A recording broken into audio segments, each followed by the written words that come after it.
If you're like me, you've often struggled with, why don't people do what I want them to do? One of the things that I learned early in my career is that the primary reason why people don't do what I want them to do is because of poor task assignment. I was not very effective in assigning a task. Let me give you an example. I'm a type A personality. I'm driven to get things done. And the consequence of that often is I'm in a hurry. And one time I had a great executive assistant, and I wanted her to do a task when I was out of the office. And so I started writing it down on a notepad to leave on her desk. I did leave it on her desk. The problem was the note was not finished. I only left her a partial note, and it was very difficult for her to do a task that was only partially described. She took that note and had it framed and gave it to me as a gift.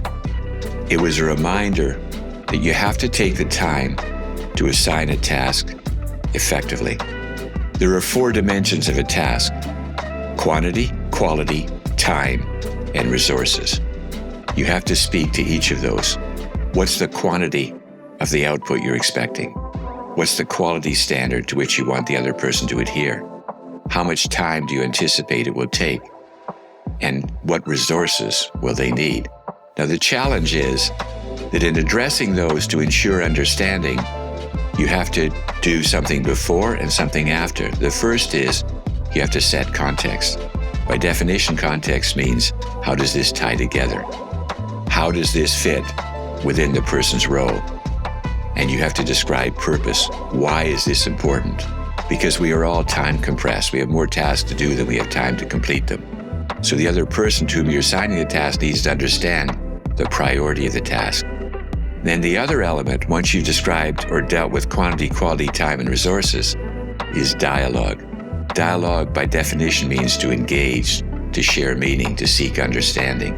You have to engage in dialogue with the person to whom the task is being assigned to ensure clear understanding. The natural result of communication is misunderstanding. If you want to be understood, you have to work at it. That was the lesson my wonderful executive assistant taught me when she framed that note I left that was so incomplete and such poor task assignment.